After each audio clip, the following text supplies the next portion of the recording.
I think the most important thing is just like a sense of comfort with things not going perfectly. And to see it out live on Thursday and it's working, you're like, "Oh my gosh, this is magic." It's just like Like just around the corner, we'll have figured out product market fit, and then things will be fine. It's like, no, then you'll just have different problems. And what's like the right way to use AI as a writer? How? It's like, it depends. Where I would I have a like prediction. you, what's that? How's it going? Hey, oh, weird. Let me make sure I can restart there. It's great. Anyways, that's my second like technical sort of. I'm not joking. Like 5 minutes before I signed on, my mic stopped like completely stopped working, and so I've like Oh no. started taking apart my rig and all the stuff, and then it just started kicking in. So, anyways, Yeah. we're here. Sweet.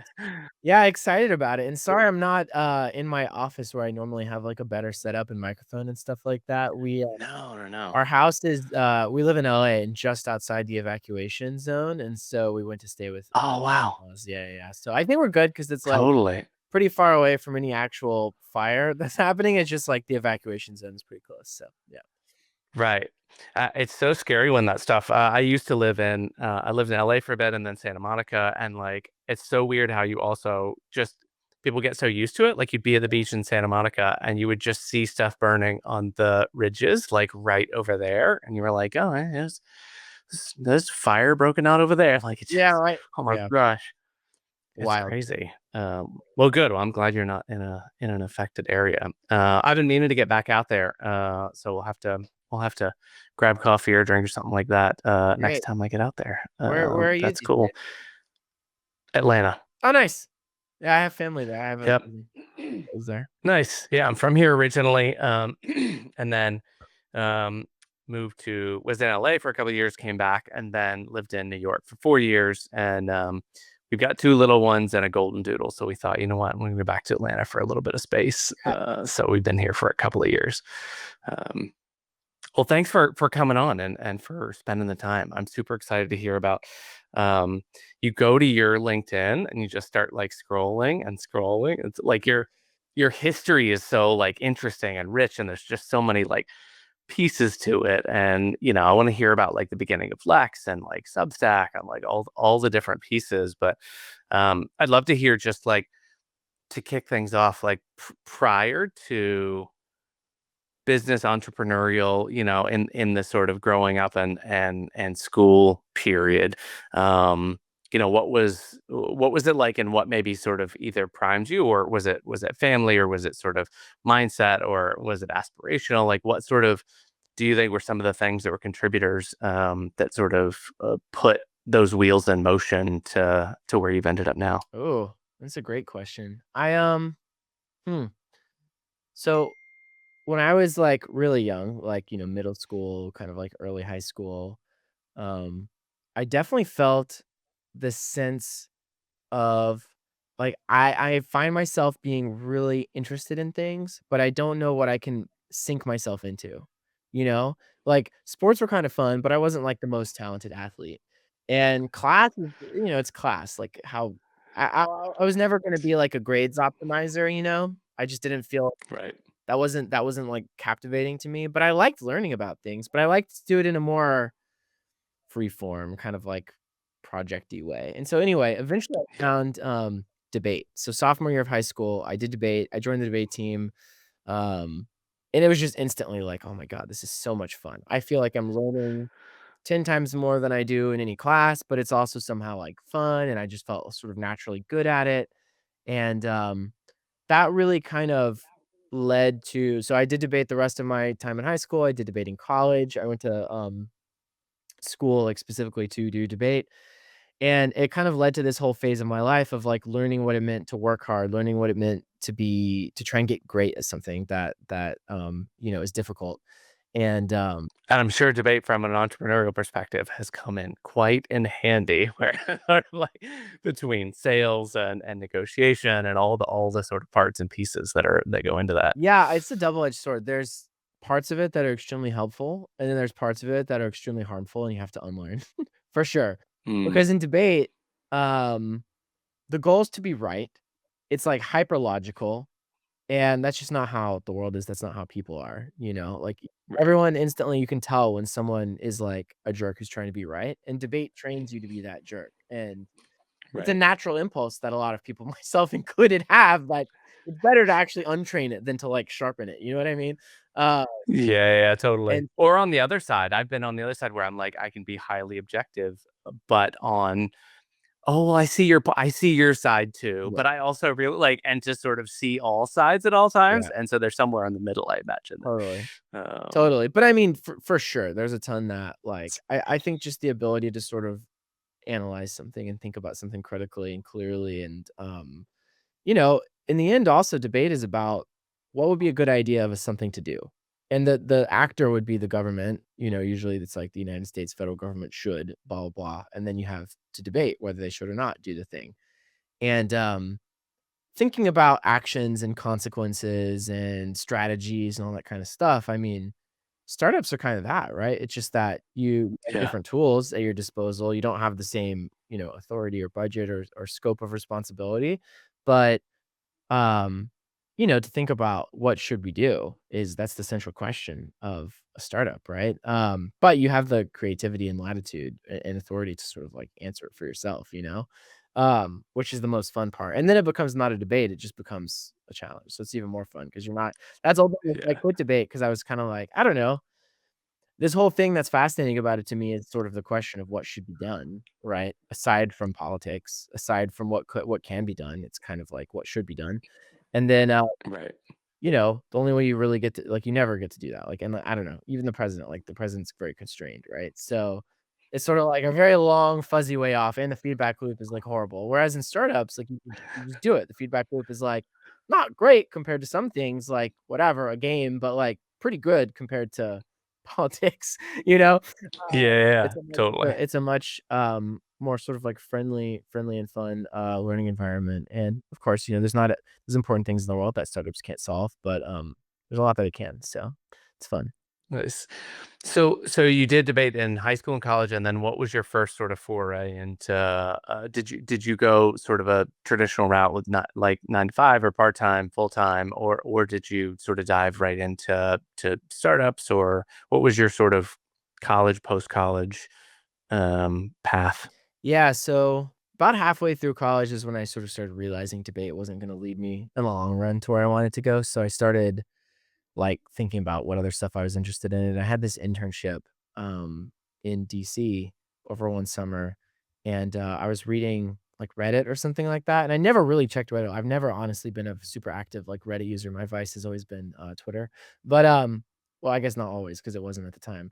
But, you know, basically just because this internship was so boring, which is part of the reason probably why I ended Yeah. up quitting debate. Um, and, and so I was reading these I mean, you know, super grateful to have the chance to have done it, but yeah, very boring in the actual work itself. Delivering Yeah. papers and coffees. But anyway, so I was reading and I found this Paul Graham essay about startups. I was like, "Oh, that sounds interesting." So I just got interested in kind of simultaneously interested in startups and interested in software. And they were sort of like deeply related, but also a little bit independent of each other, like little kind of centers of gravity for me. Software, the cool thing about it is I've talked a lot about startups. So like software, like it's just amazing to me that you can like have a laptop and like type things in and like deploy the code and like now it's a thing that people can use. And it's so infinitely flexible. It's amazingly flexible. Yeah. And it's always just sort of been this magic feeling to me of like you can build software, like it can do whatever you want. Like it's great. And so, started learning how to code, just basic stuff, you know, like started with sort of like design and front end, like kind of HTML and CSS, and then like, you know, get the itch to make it interactive, make it work, make stuff save to a database or whatever. Start putting some scripts in, And yeah, start sort of, yeah, so exactly. just kind of kept getting pulled further and further down the kind of like technical side of things. And so I've been kind of this like ping pong, I would say, between having jobs where I get to do that to some degree and, like, working on projects or even companies, that are a little bit more independent, and, a lot of it's really been focused on, like, how to use the internet for people to help make themselves smarter, um, Yeah. And, that's kind of been a central theme of mine, but yeah, it's been a lot of different stuff. So, like, my first job out of college was, at this startup called Olark that did live chat software, and so you could, like, go to someone's website, and there'd be a little, like, icon in the bottom right, and you could, like, click it and chat with people. Like a new thing at the Yeah. time. And, so I did, like, sort of product and design and some code, like, sort of light coding there and got a lot more technical while I was there, and yeah, just things kinda kept going from there. Nice. And, so I remember that period, like the early chat period where I was at Interland, which turned into Web.com, and was on the sales team, and I saw my first, like, embedded chat product, and I was like, "We have to put this on the site," and I convinced him to put it on the site, and the first time you were connected to sort of like an app on the PC, and all of a sudden someone came up and was like, "Hey, I've got a question." I'm like, "Oh my It's gosh, this is working, yeah. magical!" Like, like you start chatting with people on the website. It was so cool. Um, yeah, it's similar, I think, in that path of being sort of amazed by what was possible with. I remember my email experience of like getting this idea that you could type out a message and send it to someone like in Japan, Yeah. and they would get it, and it was free, and it was instant, and you were like, "Oh my gosh," it's just, you know, um, which was magic. That's so cool, like, sort of the coming from debate and then going into sort of doing coding and being able to get the experiences while also, sort of working.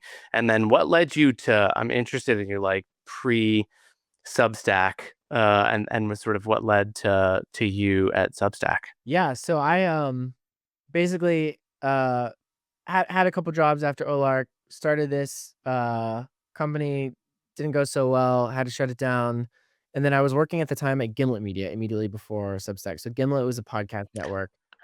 I remember that first episode, which that just, Yeah, the like, startup podcast.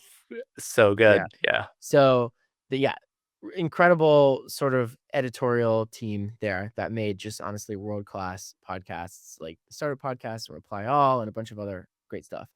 And, anyway, so I joined there after my startup failed and was kind of like their generalist tech guy, where I had a bunch of specific projects, but basically they were like, you know, we've been just totally focused, on building great shows and, building great ads to go in the shows and, like, there's all this other stuff that we've been wanting to do and it hasn't been the time, but, like, now it's the time. And so they figured it probably makes sense to hire someone sort of, like, product minded to start, but that's be, Mhm. like, scrappy and technical as well and can kinda, like, get in the weeds rather than someone that can Yeah. hire, like, a whole big team or whatever to be able to do anything. Um, and so I was there for a while, and it was, like, amazing. Um, but I sorta so one of the things I saw was, like, we were really trying to bolster our sort of, like, email list, and we were trying to, specifically, like, get people to become members of, like, the sort of, like, paid subscription part of Gimlet. Um, and it was, like, this thing that's always so hard to get people on podcasts to, like, take an action because they're probably, like, washing their dishes or driving or something like that, you know what I mean? Like, Right. that's kinda like what podcasts Totally. are made for, but if you also have their email, then you can, like it's a better deal or whatever. So, anyway, I read on, an edition of, like, Stratechery or, like, something online about Substack. It was, like, one of the first times they were ever mentioned. They had just sort of come out, and they were, like, kinda with some of their very first initial publishers. And I just thought it was, like it made obvious sense to me and was very, very seemed very cool, both for Gimlet and just generally seemed cool. So I, like, cold DM'd Hamish, one of the co-founders, and, they were gonna be in New York a little while. Gimlet was in New York, so they were gonna be in New York in a little while, and we, like, got some beers, and then, eventually, basically, Gimlet was kinda like, "Hey, it's been amazing doing all this tech stuff, but, like, honestly, the way that the business is going, like, we need to just focus on getting to profitability and focus on the core of, like, building shows and building ads and a lot of the tech stuff you're excited to do, like, realistically, we're just, like, not gonna be able to have the budget to, like, do it, so probably make Yeah. our ways, which is a bummer, but the right thing for Gimlet. And so I texted, Hamish, and I was kinda like, "Hey, I'm thinking about, what's next, like, might do some consulting. I don't know if y'all are looking for anything." And then they kind of went into recruiting mode of like, "You could consult, boss, like, why maybe you could just join us, you know?" Um, it was Nice. kind of an initial, like, trial period or whatever, and it went well, and, like, basically, like, the role at Substack was my title was VP of product, which was kind of, bullshit because there was 3 co-founders and me. Um, but Right. basically, like, I wrote code, I designed things. I was just kind of like what ended up actually getting pulled out of me was just, like, writing a lot of code. Because at that stage of a company, you obviously don't need a VP of product, and the CEO is really driving product, like, as you should. And Right. so And Swiss Army knife is not a great title to like to yeah. put out there to just be like, oh, this person does a lot of things like we all do. So there's got to be some sort of title to it. Exactly, exactly, but the real the key lever to, like, grow the company was just building the platform, building more features, running smart tests, building things for, like, specific publishers that had big things coming up or whatever, and then extending that so that anybody could use it, all those kind of things. It was just, the kind of most important thing to grow the company. So I ended up being basically like an engineer, which is actually, like, when we ended up parting ways, it was just kinda like, "Hey, like, I'm, like, an okay engineer, but not amazing." Like, I don't have a CS background, like, I'm more designer product-y or whatever. Yeah. Like, pretty much for the foreseeable future, like, you just need engineers. But it was an amazing time that I had there, learned a ton, and, like, just really grateful, for the experience of it. But, yeah, that was the kind of the pre-Substack into, like, how I got into Substack story. Oh my gosh. So I mean to be one of those, I mean anything sort of sub 50 from an employee perspective is so cool, but to be the like hey, why don't you come do stuff for us or Yeah. something, as big as Substack is so awesome. What do you feel like you sort of took away from that like really early scrappy where everyone's just kind of doing everything and trying to figure out what's next? Like, what do you feel like you took away from that, sort of being in that really early period? I think the most important thing is just, like, a sense of comfort with things not going perfectly, because at the time, we were having conversations all the time about, like, do we have product market fit? Like, is this working? Like, like, what how do we grow faster? It didn't feel, like, comfortable. Like, we were growing, but it was like, Right. we really need to we need we need to make this thing work. It's kinda working, but it's not, like, really working or whatever. And, obviously, almost, like, by definition, every company has to go through, to some amount of time, that feeling, right? Of just like, like, it's kinda working. It's not, like, instantly blowing up the world or whatever. There are some exceptions. Little glimpses here and there. Yeah, Little I get a little glimpse here and I get a little glimpse there, but there's not a whole picture. And you're also nervous that like outside, especially potential investors or VCs or somebody's going like, tell me the whole picture. And you're like, okay. In my mind, I know I have a couple of little baby glimpses, but which is nerve-wracking sometimes. yeah. And I think, like, it's so valuable to go through that and then see on the other side, like, what can happen, you know? Because Hmm. I think intellectually, it might be easy to acknowledge, like, yeah, probably a company went through a phase where things were kinda hard and they were felt like they're not sure if they have product market fit. It's, like, kinda working, but whatever. And then for it to, like, really work in a big way. But to viscerally feel that is just it gives you such a calm sense of, like, it's okay if things aren't perfect, like, you'll figure it out. You just keep working, keep shipping, keep talking to users, be honest with yourself, try and face things that are hard to face or scary, and, Hmm. like, in the end, the odds are decently good, much better than I think people sort of obviously, like, in general, the odds of, like, companies succeeding are, like, whatever, base rate low, but I think it allowed me to be perhaps even more delusionally optimistic than I already was, of just, like, honestly, it'll probably work out, and if this specific thing doesn't work Yeah. out, something else will, and, like, it's totally normal and fine to go through the, like, hard early part, and then you can kinda, like, find some fun in it in a way, um, Yeah. because, it is fun to be working with a small team on something that's nascent and all the potential is sort of ahead of it, like, that's, like there's something kinda golden. Oh my gosh. Even just shipping, like we ship every week and sometimes twice a week. And just to see a little thing that you had an idea on Sunday and to see it out live on Thursday and it's Amazing. working, you're like, "Oh my gosh, this is magic." It's Totally, just like, and you start to see those things coming together and you just know that like that's this little it's like if out of 1,000 things, this one little thing is just the right direction towards where you need to be going. To see it live and in the wild is just crazy. totally.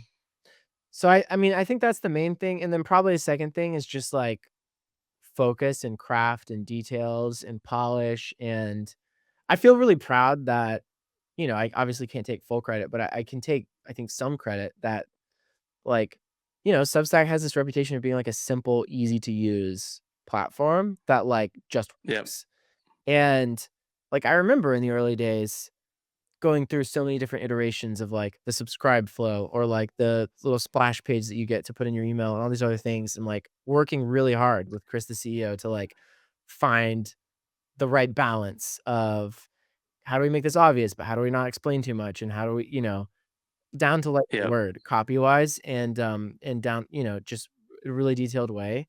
And, it was kinda similar to, I think, a lot of what I learned at Gimlet of just, like, there's no secret, it's just, like, try a little harder than seems reasonable, and, like, just think to yourself, like, what would someone who's amazing do? Like, what would someone with really high standards say? And then just, like, try and do that, actually. And, Right. I think a lot of it is just that, and I think it's a lot more accessible than people realize. There's not, like, secret genius or, like, these really counterintuitive learnings or whatever. A lot of it is, like, pretty intuitive. It's just you have to, like, hold yourself to a higher standard than I think most people it feels, like, obvious that they even can hold themselves to. Right. Yeah. I feel like there's a level though of learning, and my wife and I went through this together as we, and I've always sort of ping ponged or sort of roller coastered through.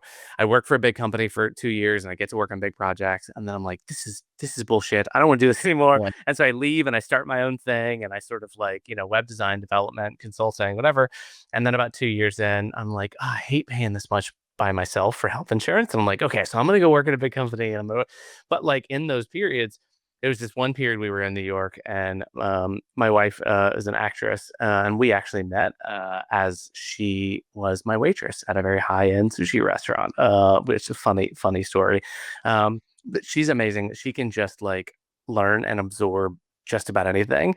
And when one of those periods where I was like, I'm out of here, I set up web design development, started getting back into consulting. And she was like, well, let me help you. So she dives in, and all of a sudden she's like doing WordPress sites and like starts doing design. yeah, And I think what was Adobe XD at the time when that was sort of like brand new, and then just like kept going. And now it's just unbelievable at design. But one of the things we had to work through was that like I think there are some people that haven't gotten through that initial period of I can't do it and I don't know how to do it and I have to take a class to do it, or I have to like get certified to do something, versus when you get through development you sort of learn that like no one has the answer on everything, but yeah, it's just a lot of googling and trial and error, and feeling comfortable with yourself on how to sort of quickly iterate and learn and sort of like search for the answer.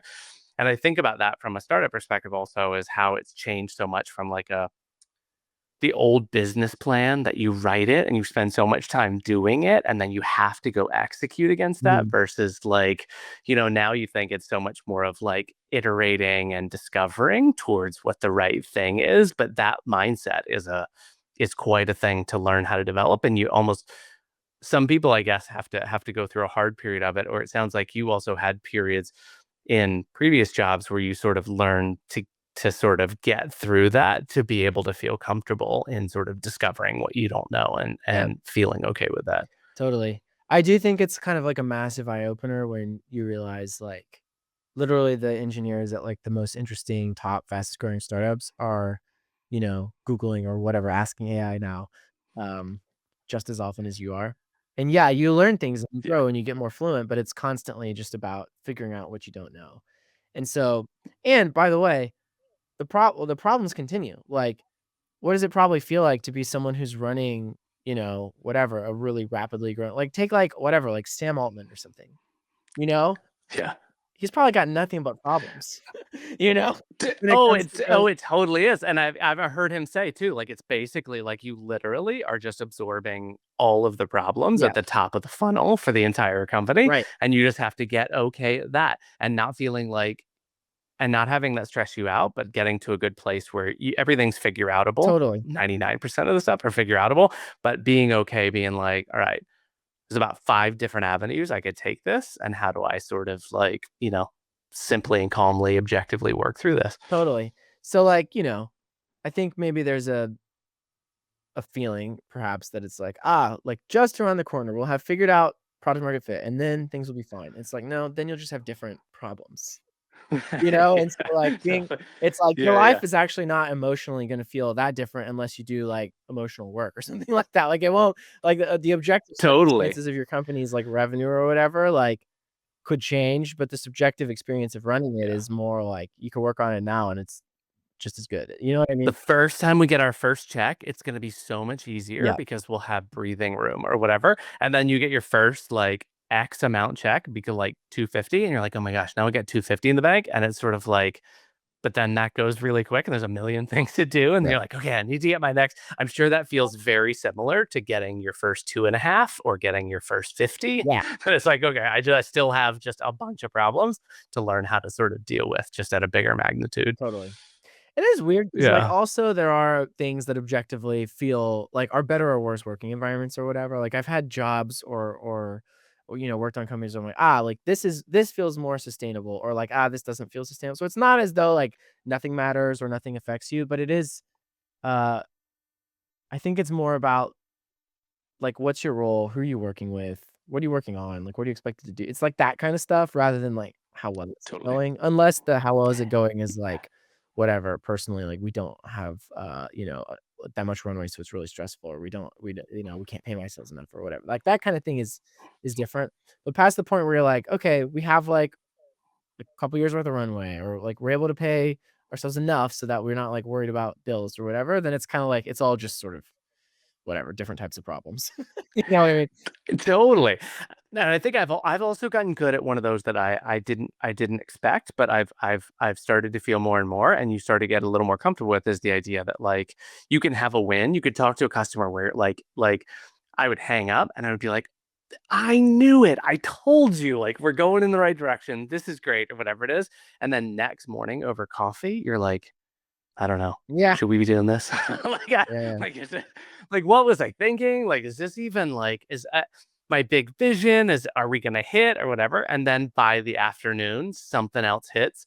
You talk to your advisor or something like that, and you're like, oh yeah, like I know, like we're back on track. Like, and it just, that yin yang can happen like even once or twice a day, yeah, or like in a week, and just not giving too much credence to any of those, yeah, but exactly. just sort of putting them in your pocket and being like, all right, that's one of a million that I'm gonna have to go through. Yeah. My kind of potentially counterintuitive take on that is that if you're going through that, at some point, it might help to say to yourself, "Well, it's never as good or as bad as it seems." But I actually think it helps to just fully let the surprise take you because you'll sort of it's touching the hot plate, basically. Because if you're like, Hmm. "Aha, this customer was, like, nice to me, therefore they're definitely gonna send us money, and therefore definitely we'll be able to find a lot more customers to, like, send us money for the same reasons," or whatever, like, Right. honestly, I think it's fine and good for people to just, like if that's what you think from that, like, go through it because like, you need to allow the shock to hit you when it's like, "Oh, they Yep. didn't actually send us money." And the more it's kinda like, "Oh, shit, like, that wasn't what I expected," and you actually absorb that and learn from it, then the faster you'll get to this point in like, because kind of there's, like, uh, having a stance that's maybe a little bit more wise because outside view, you kinda know it's wise and people are telling you it's wise, and so you're kinda, like, trying to inhabit it, although natively you're sorta like, "I don't know, I think we are on track." You know? Like, I do Yeah. think this does Yeah. mean we've got it made. There's sort of that versus, like, actually natively, naturally being like, "Yeah, I've seen that before." You know? And that's a Right. better place to be is when it's coming from your gut rather than coming from what the outside view, what probably seems true according to experts or whatever, you know? Um, Yeah. I Yeah. think it's just like, yeah, just go through the cycles, get burned a few times, and calibrate your gut rather than sort of fly by. Get some calluses, Yeah, and like learn how to listen to your that inner voice as objective with all of the yeah, inputs. and, like, train the inner voice, you know what I mean? Like, don't just, Hmm. like, sort of take people's word for it. Like, I think it's Right. good for entrepreneurs to just, like, touch the hot plate, because that's how they come up with new stuff that actually is right, you know? And so I Yeah. think it's better Totally. to just train your gut to be less wrong over time than it is to, like, not listen to your gut and listen to what's is probably true according to people, you know? Anyway, Right. So how did like so what was the like get it like coming up to the point of flex? I'd love to know what the like negative 1 week, the week before, the day before. fun. Um that sort of led to either the aha moment or the like, or was it sort of a simmering thing you had in the back of your head where it was sort of, that sort of led to the, I don't know, we'll call it the let's buy a domain name moment, Yeah, right, yeah. where you're sort of like, oh, I got an avenue that I want to start pushing on. Yeah, totally. Um, so basically to kind of quickly zoom forward from where we last dropped my story. So Substack, left there, trying to figure out what I wanted to do next. Ended up starting this company Every with my friend Dan Shipper. And the idea was like, let's publish cool stuff about tech. And we can do it together rather than like alone on Substack because we think if we sort of have a shared vibe and a shared audience, it'll make everything a lot easier. And we can invite other people to join the bundle too and make like a sort of almost a bundle of Substacks rather kind of like a magazine rather than Yeah. everybody being solo. And so we were doing that for a couple years, pouring myself into writing and editing and like really not building software, designing software like I had done the rest of my career. And did that for about 2 years and in a lot of ways loved it. But also there's a couple things that kind of I started to feel. One was like I just missed building software. I like to write about it, but like because I like to do it. You know? Yeah. And so, like, the Totally. balance felt off. I'd rather be, like, 80-20, 80% building software, 20% writing about it than, like, 100-0 because I basically wasn't I mean, I was building a little software, but it's we could call it the other 80-20. Anyway, Yeah. um, and so that was one thing, and then the other thing was kinda like, I just was growing increasingly sort of annoyed with Google Docs. The more time I spent with it, the more I was like, "It just really feels like there could be something that's so much better." Um Yeah. the tool quality that I was sort of accustomed to as a designer and as a software engineer, like, people who build software build tools for themselves, and so the tools are really nice, and so, writers don't really have that, and, just, like, really little things, like track changes, like, it's kinda, like, doesn't work on mobile and, like, it's sort of ends up becoming a huge mess or, like, you can't right click an image to, like, grab the URL or whatever, or, like, save it, Yeah, totally. little things like that, and then just kinda, like, big question marks, like, felt clear that as AI continued to get better, it would probably have some role to play, and I didn't know what that role would be or how it would work, what the right interface would be, but I thought it'd be fun to, like, experiment with it. And so those were the kind of, like, 2 dots that connected. It just felt natural, like, okay, yeah, like, I've been working in media, like, at Gimlet and at Substack on both the sort of tech side of things and the sort of media side of things, with every, um and I just felt like this is something I actually have learned a lot about over the years of, like, how writing works, and how Well, and you've been doing it, like, putting a lot of hours yeah, into, like, pen to paper, figuratively to, like, yeah, so I imagine those tools and you're right, one thing is interesting from a personality perspective, Google Docs, even outside the tools, Google Docs is lonely when you're in there. yeah. And what's different, like, not to skip ahead too much, but what I love about Lex is that it doesn't feel sort of lonely in there. You've got all this other sort of, like, supportive, tools, and it feels nice being in there and writing in Lex. Well, thank you. But yeah, I mean, that's the whole goal. But yeah, so, um, anyway, those are the kind of thoughts that led to wanting to work on Lex and, my idea that when I started was just like, this would be a cool side project to work on, like, nights and weekends just to, like, get back to scratch the itch of building software. Um, the goal is not What was the timing on this when, like, that Chat GPT sort of, like, announcement where everybody went, "Whoa, AI is a real thing?" Like, where did this point when you started to think about it hit in relation to that watershed moment where Yeah, I remember that one week where everyone's like, "Oh my gosh, have you seen this thing?" yeah, yeah. So this was, when I first started working on Lex, September of 2022, and ChatGPT launched in November of that year, so it was, like, 6 months Mhm. before. So the timing was, like, Nice. incredibly fortuitous. Yeah. But yeah, so the first month was just like, yeah, I was still basically doing my day job at Every, and then sort of like nights and weekends as like a side project, but like within the company because I'm a founder of it. Um, building Lex, and just because I thought it'd be fun, and my wife graciously and amazingly like made space for me to do that because we had a Nice. relatively newborn daughter at the time, who's now a toddler. Um, but So when we launched the initial version of it a month later, it was, like, still pretty it was like a prototype, basically. It was like, you can write in it, there was real-time sort of, like, collaboration, you can, like, do basic formatting and stuff like that, but, like, Yeah. not a lot to it other than that, except for the main AI feature that was kind of like the cornerstone that we launched around is we're like, when you're stuck, if you don't know what to say next, you can just type plus, plus, plus, and the AI will generate a paragraph. So it's sort of like autocomplete, but it's only there when you want it. Mhm. A lot meatier and much higher quality than the autocomplete that you're used to, or just write you a couple words or whatever. Um, I love those POCs. Did you start any like did the when you really started pushing on it in earnest and exploring, did you start with any of that like really early Google Docs sending to Zapier, coming back, like any of those sort of things? Or did you jump right into like, I think I can code something, or I think I can put together something from the ground up that to explore in? Yeah, I honestly whatever, for better or for worse, it's like a stylistic thing for me. Like, I never have any interest in, like, sort of, like, hacking janky things together that, like, to see if it works or whatever. Like, I always just, like, Yeah. I wanna write code and, like, build something from scratch and, like, even stuff like, things like, whatever. There's, like, this UI framework that's like, "Oh, like, you can use we've already got, like, your buttons and your forms." Like, I never use that stuff. Yeah, yeah, I'm yeah, very, like totally. Like material design or like taking Tailwind UI and just sort of plopping it in there and being like, great, I've got the interface and everything My ready. experience is it takes about as much time to fight a system to be what you want it to be as it does to build your own system, and it's a lot less fun. So, Right.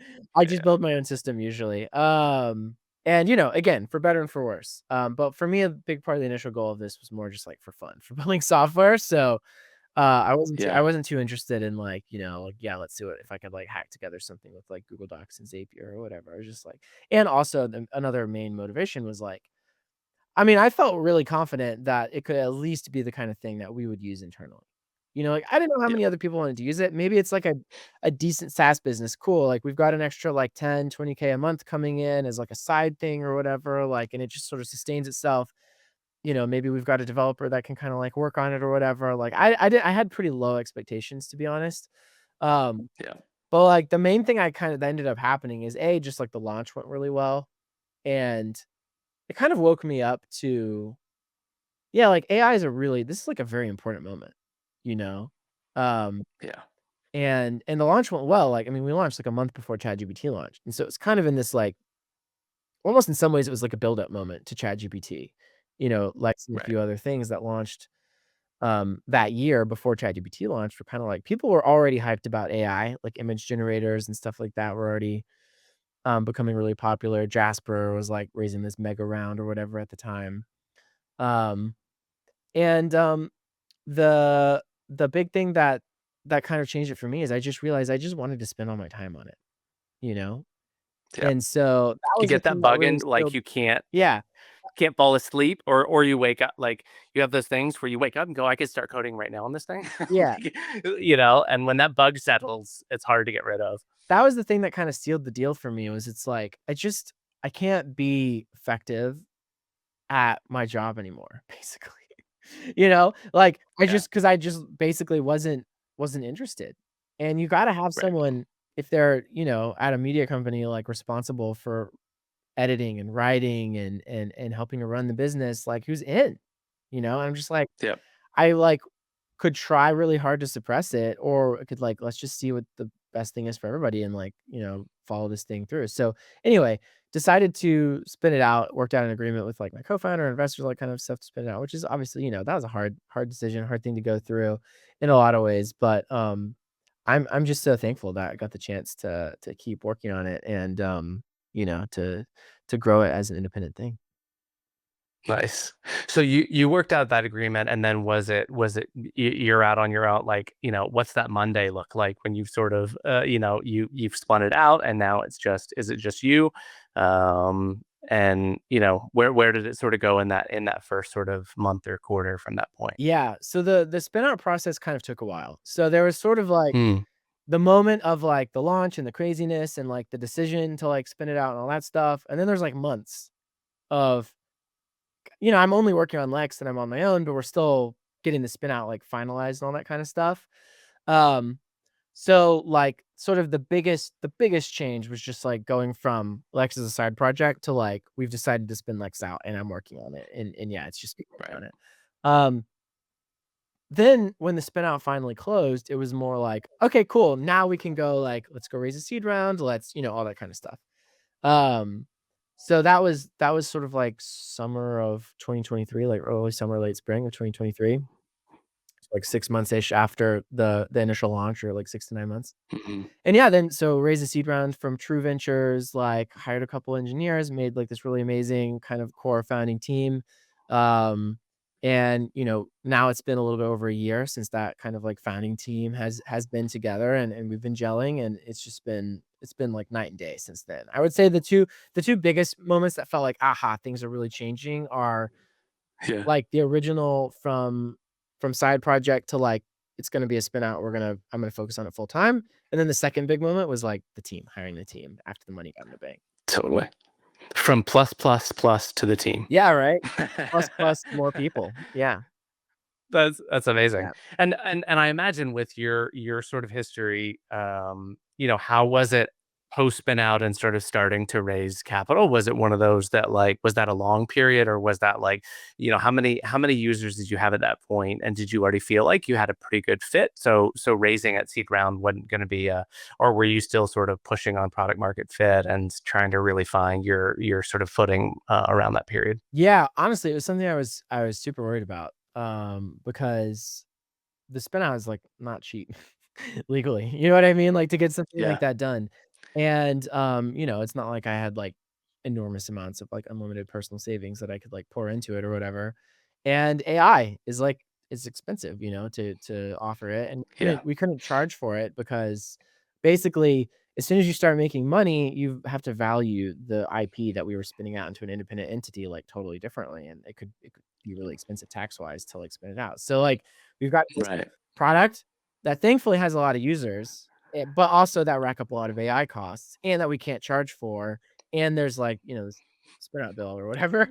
Um, so it's pretty Yeah. nerve-wracking. Honestly, one of the more, uh 'cause, like, it's just hard to raise a seed round. It's not like, anyone can just go Yeah. do it or whatever. It's one of those things where, I don't know if you, like, had to compare it to, like, the acceptance rate of an Ivy League university or whatever, but it's probably like it's like, okay, it's hard to get into Harvard. Well, like, the getting into Harvard of getting into Harvard is like raising a seed round from an institutional, like, VC fund, Totally. you know?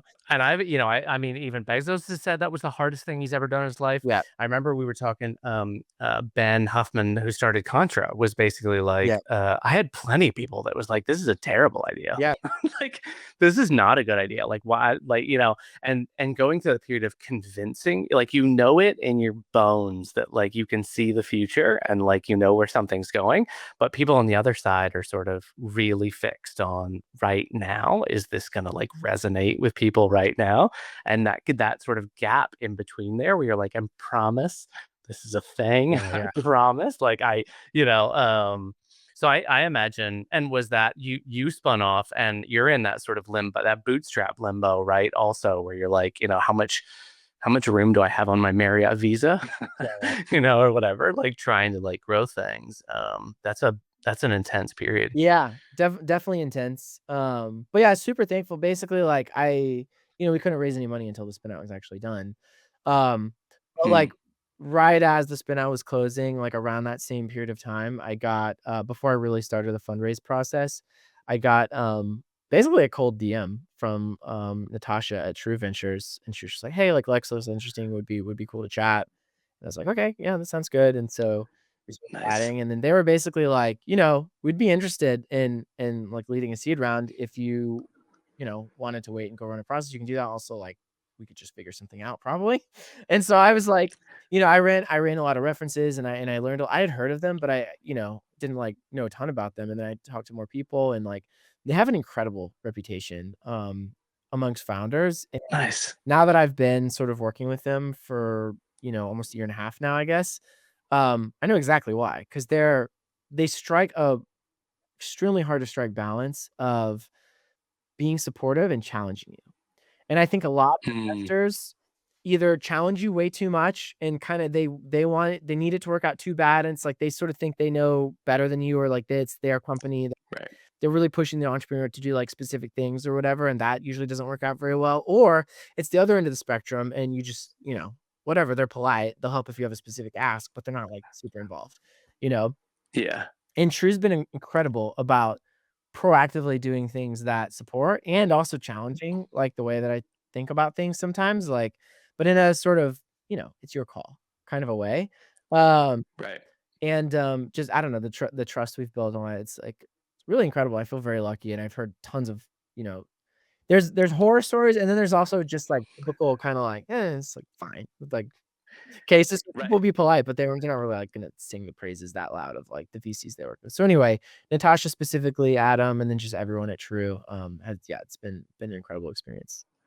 Very for That's such a great, like, coming from that DM around that period, and I'm sure you felt so supported, like, once the extraction was complete, to also sort of feel like, okay, I've got some interest, and then being able to, and then feeling comforted that you've got that right balance. We're in that period where the whole bench story right Yeah, now, yeah, of the management side of things, that the smart people in the room think that they can sort of do it better. So let's get you out and we'll install somebody else who can probably do it better. And that doesn't work out.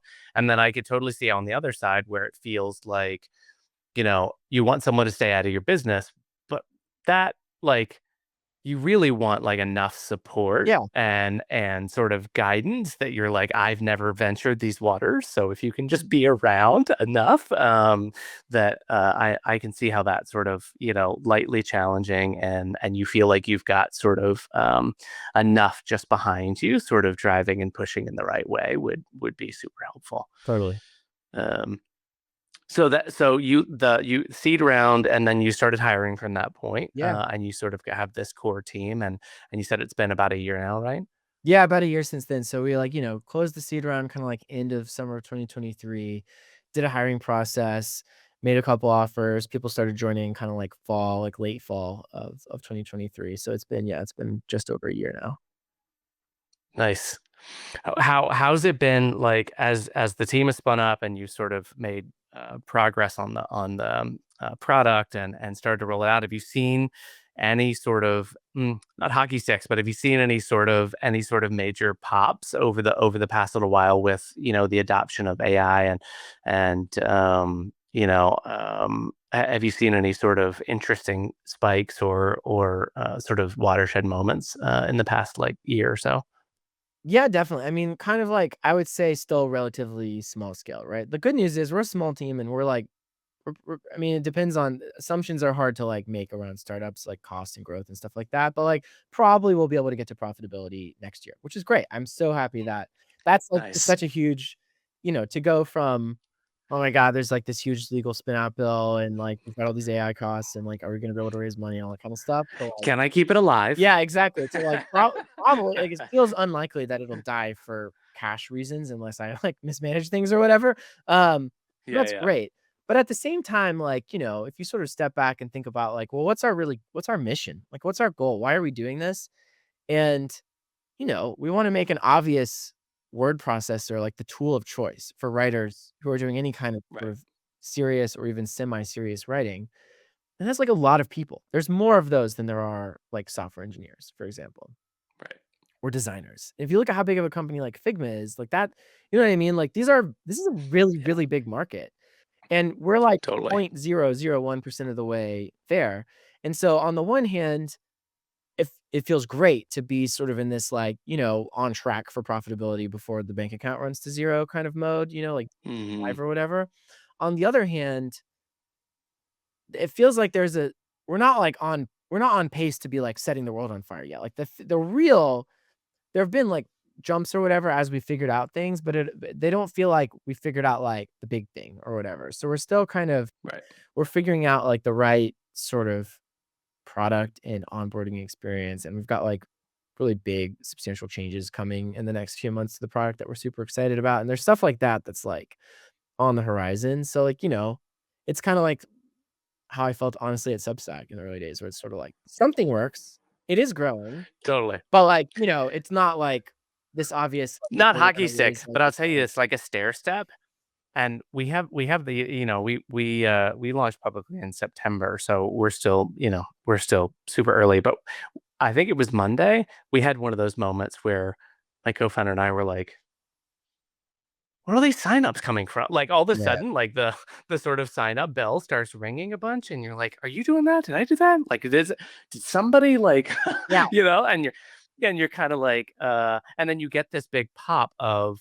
Also, I've had this big pop recently where people are sort of pinging on intercom, and being like, "Oh my gosh, I love it, and I'd love to give you ideas about like, and what about this?" And all that. There's this sort of like is this just like a weird synchronous week or whatever? But those little sort of like moments are just like priceless. yeah, It's so fun in the process. But I can definitely see Lex as the like replacement evolution of like Word, Google Docs to Lex, where you sort of it is your you go to it and you've got it installed on iPad and phone and and you've got it installed on your Mac and you open it up and not only do you have the flexibility of every LLM that's out there and that I can see that Lex as a team is sort of curating and updating and sort of keeping those models up to date for you so that you also don't end up which is what I do is just running around like trying Claude again because I heard something new and then I go right. back to OpenAI and then I go back to Perplexity because they've got shopping like whatever is that, having the team sort of doing that availability of curation inside the platform while also centralizing all the context of how I write and my tone. And my tone is hard to also, which I love from a Lex perspective, my tone is hard to replicate because I use emojis. I use sort of like I put stuff in brackets, like as a side thought. Like Mhm. I don't sort of, and I always find that hard when I just like if I just put something in a chat GPT and I'm like, hey, write an article for me. I get this very vanilla like, I paid someone $15 on Upwork to write a LinkedIn article, and Yeah. it's sort of like, these days you would, and Yeah. it just kinda has this sort of like vanilla tone. And I always think it's so hard to replicate mine, but it's been great to be able to like take an article that I sweated over and to put it in from a context perspective and be like, can you just stay on track with this? And to see what comes out and be like, oh wow, okay, I didn't have to rewrite half of this. Like that's amazing. Those are my two, and I'm curious to think if those are sort of some of the points that you're trying to solve for people. Like that's what I see in my mind is both the LLMs as well as the context, just sort of always being with me. Yeah, no, totally. I think that, one of the big reasons why, and I'm actually working on a piece of writing about this right now that I'll publish soon, but one of the big reasons why writers don't use AI nearly as much or in nearly as deep of a way as, like, for example, programmers do is because, well, there's different reasons, but one of the big ones is there's a lot of sort of like confusion or sort of conceptual hangups about the role that AI should play in the process. Because for programmers, it's just like write a function that does this and it spits out some code. And if it works, then like great. You know, style, like as long as it's clear and readable. No one's gonna say, "Did you write every line?" Because if you didn't, Right. that's not actually yours and Right. you didn't create it kind of thing. Exactly. The whole idea of like, is this the AI's thought or my thought kind of a deal? Like for programming, Yeah, yeah. it doesn't matter. It's less relevant than for yours. And so there's this question of like, is it authentic to use AI or like is it even ethical? Like, students and stuff like that. And then there's the question of like, well, set aside that, like, just does it practically speaking, does it weaken my own writing or thinking abilities, right? And Right. I think in general, AI is not taking off super fast yet amongst writers because of like these. I think probably like 20-30% of the reason is these kind of like conceptual hangups. And Yeah. but I think there's a really simple metaphor that cuts through a lot of the complexity because I mean, really, there are a lot of merits to that. Like, yes, it is obviously bad for students to like generate an essay and say that it's theirs. It is obviously sort of like not going to improve your writing ability if you just type in like write an essay about XYZ and then, like, try and publish it, like, it's kinda it feels kinda lame, and it is kinda lame. So, like, okay, what role should AI play? I think the answer is using AI is like hiring someone, right? So, like, does it make sense Right. sometimes to hire someone to write content for your company rather than you writing everything your company produces personally? Like, yeah, of course, obviously. But do Right. they need to do a certain level of, like, quality? Like, Some types of things, maybe it makes sense to hire someone to write. Other types of things, maybe really only you should write. If it's like a letter from the CEO or whatever, that's fine. But also, like the CEO probably is gonna hire like an editor or a writing coach of some sort to like help them.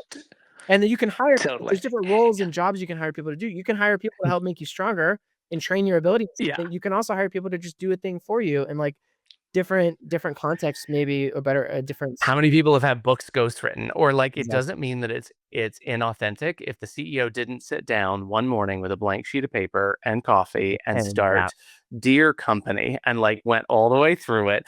And I feel like it's the moment also where you remember when my first digital camera was a 2.1 megapixel Sony Cybershot, and I'm sure it cost me, like, 800 bucks at the time, and you could only blow it up to, like, a 4 by 6.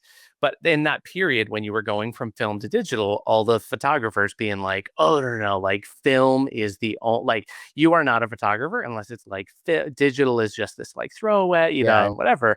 And you sort of then work through this, that the art is what you create with the device and how you sort of do it in the story you tell, and it's not necessarily the, like and we're going through the same thing right now with a picture, right? Because I can just scrub somebody out. right. So is that end piece of art, my thing or not? Exactly. Exactly. So, anyway, I think, like, to kinda answer your question to some extent about, like, what's, like, the right way to use AI as a writer, how it's like, it depends. And I think almost in all contexts, it's great to have someone play the role of editor or, like, early reader or to give feedback or to brainstorm ideas, even to give suggestions, like, "What's a cleaner way to say this?" or whatever. That's totally great. Or, Right. like, if you write an outline and you're like, is there something important that I should hit in this piece that I, like, don't have in the outline or whatever? Like, AI is Yep. amazing for surfacing ideas and options, and then I think writers play the role of, like some people will say, like, curating, but I think that's too passive a thing.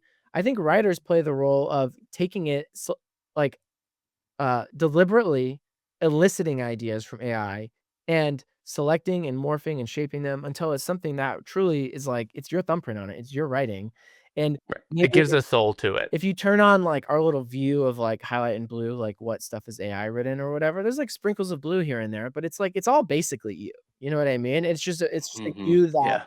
you put more thought into because it's really hard the core principle is, like, it's really hard to come up with something from nothing, but it's really a lot easier to be like, "I like that," or "I don't like that," or "That sparks an idea," and AI is just so incredibly useful for that.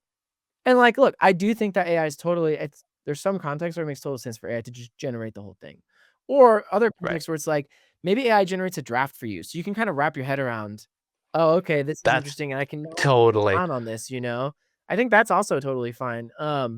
But, I think it helps that's what I use it for is yeah, that sort of, like, starter where I have a hard time with file new, and I yeah. look at that sort of blank page. But if I say, like, if I go to, if I've got, like, Lex sort of knows what I've done before, or I say, like, "Hey, this is a topic that I wanna do, and write me about 500 words," and it starts, I start sort of editing into paragraphs, and all of a sudden, like, the ball has Yeah, started, and then exactly. by the time I start ripping it all out, but I've already like, the wheels are in motion, and I'm going, and that's where I sort of find it super helpful. It's so great to overcome that initial kind of, like, inertia of just, like, the activation energy required of, like, to overcome the blank page. It's just so much more than the activation energy required to, like, "Okay, this is somewhere, but it's not exactly what I want. Let's start working on it." You know Yeah, what I yeah, mean? Yeah, totally. totally.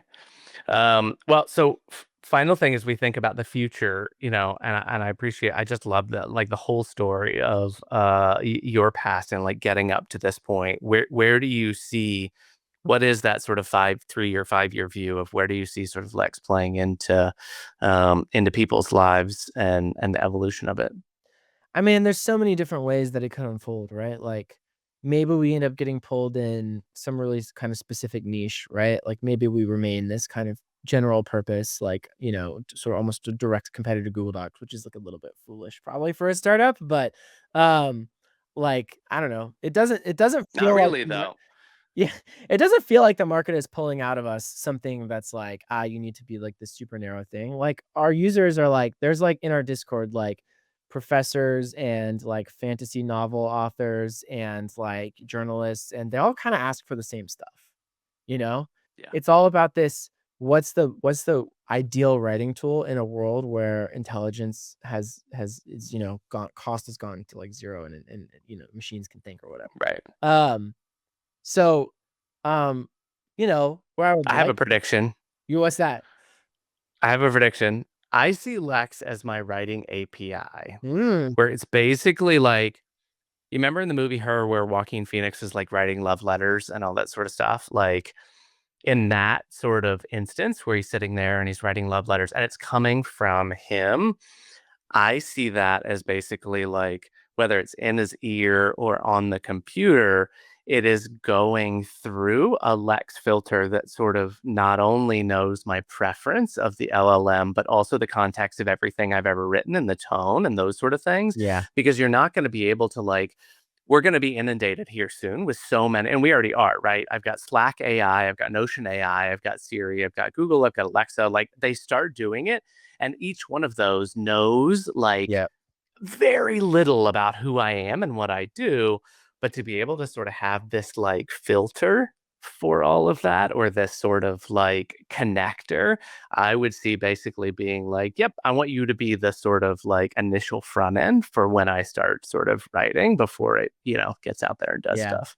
totally. No, That's my I prediction. love it, I love that, and that's one of the big themes of this year is, like, make it easier to bring all your context around the writing, your preferences, your patterns, just facts of, like, general stuff about your work or you, and then specific Yep. things about, like, well, for this task right now, I need this to bring in this stuff. That's one of the big we have this feature context tags, which is kinda like, Claude projects or ChatGPT now has projects. Or Hmm. you can, like, just say, "Hey, here's a bucket of information," and I'll throw a bunch of whatever, PDFs or links or whatever into it. Um, but in Lex, the cool thing is you can attach, like, multiple context tags. So I've got one that's, like and you can kinda, like, stack them, you know? So I've got Hmm. it's, like, a general Lex one, and then I've got, like, the Lex sort of strategy one, and then the Lex, like, Right. technical one or whatever, and in different contexts, I might need different How I write a LinkedIn article and how I write emails. If you could yeah, basically fold those together and then just say, now I want you to write something, but I want you to do it with both. yeah, That's really, I love that. exactly. So anyway, more stuff like that That's so cool. coming along the way. Amazing. I dig it. Well, cool. Well, thank you. So this is so great. I would love to like later this year, like, check in and sort of, see where you're at, see where Lex at, see the progression of it and have you back at some point. Amazing. We'll love it. Well, thank you so much for having me. Cool. Really appreciate it.